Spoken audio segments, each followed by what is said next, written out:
Bismillahirrahmanirrahim. Assalamualaikum warahmatullahi wabarakatuh. Anak-anak kelas 10 baik OTKP maupun AKL dan BDP. Pada pembahasan kali ini kita akan membahas berkenaan dengan dakwah Rasulullah Sallallahu Alaihi Wasallam pada periode klasik, yaitu periode Mekah. Bagaimana Rasulullah Shallallahu Alaihi Wasallam dakwah ketika di Mekah.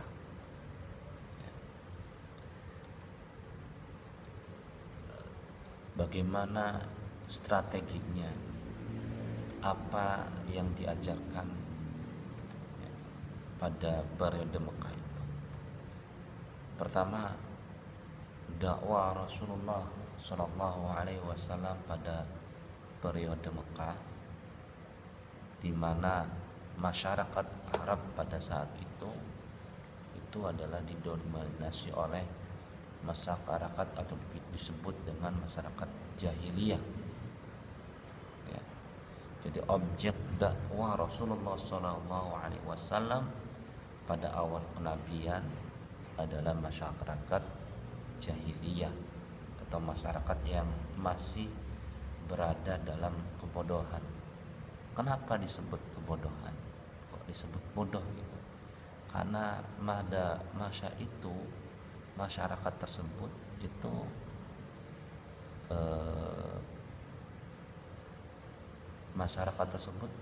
menyembah berhala.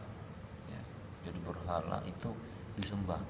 Bahkan ada suatu cerita berhalanya itu terbuat dari roti, terus kemudian berhalanya dibuat sendiri pakai roti, terus disembah. Yang nyembah itu lapar, akhirnya minta, wahai Tuhan, apakah boleh saya makan, saya lapar ya Tuhan.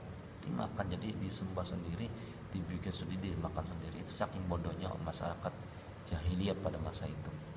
Yang paling tragisnya yaitu adalah pada masa itu orang-orang jahiliyah itu sangat malu ketika anak yang dilahirkan itu adalah perempuan. Malu karena tidak bisa berjuang gitu. Menurut pendapat dia itu seperti itu. Hanya ketika anak itu perempuan itu bahkan sampai dikubur hidup-hidup.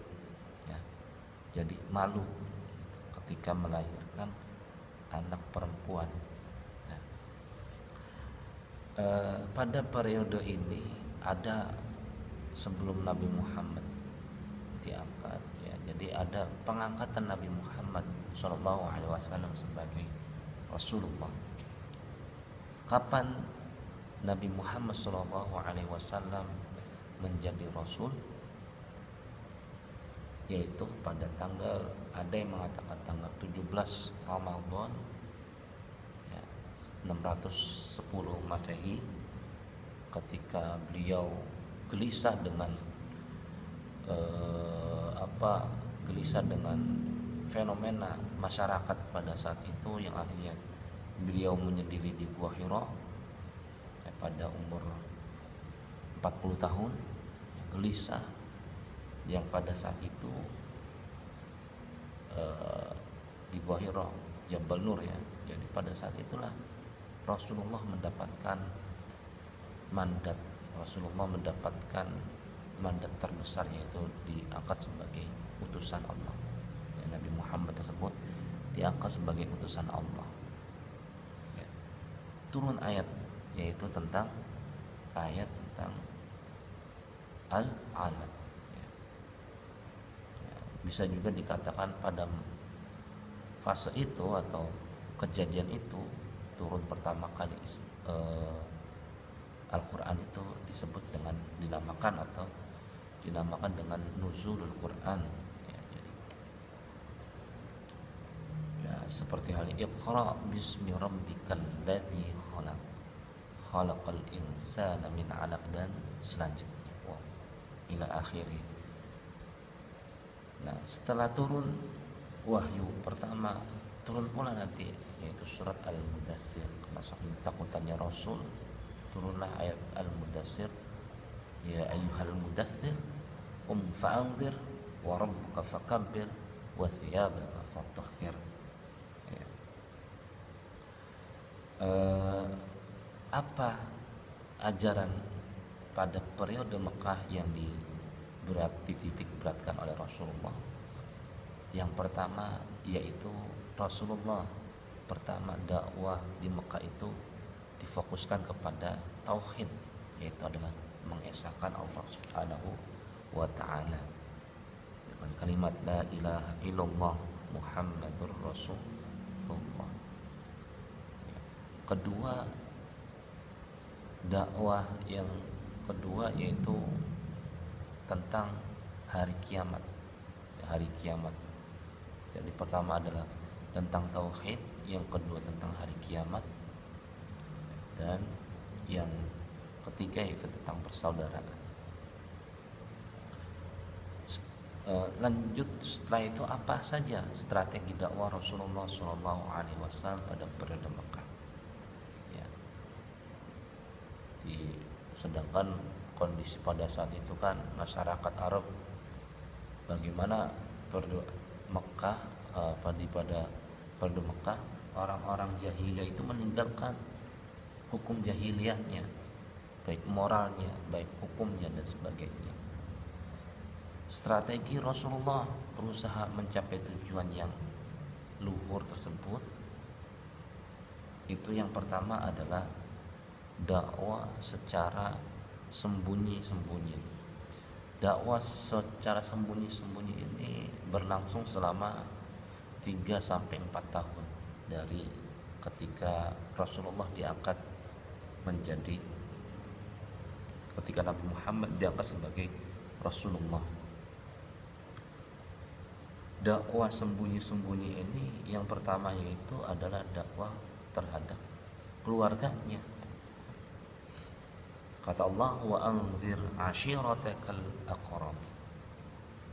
Wa anzir, dan berilah peringatan ashiratakal aqrabin, kerabat-kerabatmu yang terdekat. Siapa aja? Yang pertama orang tersebut ya, yang menerima ajaran Islam. Yang pertama yaitu seperti halnya ada Siti Khadijah ya, yang dari wanita, ada Zaid bin Sabit kemudian masuk Islam pula, yaitu ada Abu Bakar. Yang pertama itu adalah Abu Bakar, Zaid bin Sabit, Zaid bin Haris, Utsman bin Affan, Talha, Abu Ubadah dan sebagainya. Kalau dari yang kelompok anak-anaknya yaitu Ali bin Abi Thalib. Nah, ini adalah menjadi disebut sebagai pemeluk awal atau yang disebut sebagai as-sabiqunal awal, yaitu pemeluk Islam generasi awal. Orang-orang yang pertama kali masuk Islam, salah satunya seperti halnya Siti Khadijah, Abu Bakar, Zaid, Ali bin Abi Thalib, Utsman, Talha dan sebagainya. Setelah 3-4 tahun tersebut, Rasulullah mendapatkan atau diturunkan perintah dari Allah, fasdah bima tu'maru wa a'rid anil musyrikin. Artinya adalah ini salah satu ayat untuk berdakwah secara terang-terangan.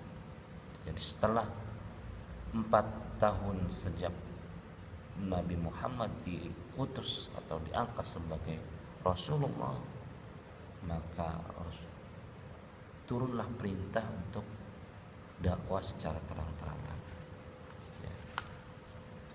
Jadi seperti itu, wa anzir ashiratakal aqrabin, artinya berilah peringatan kepada kerabat-kerabatmu tadi tuh, wa anzir itu yang keluarga yang pertama ya. Terus yang keduanya secara terang-terangannya yaitu fasda bima tu'mar wa a'rid 'anil musyrikin ya. Akhir periode dakwah Rasulullah di Mekah yaitu dengan berpindahnya Nabi Muhammad SAW dari Mekah yang akhirnya pindah atau hijrah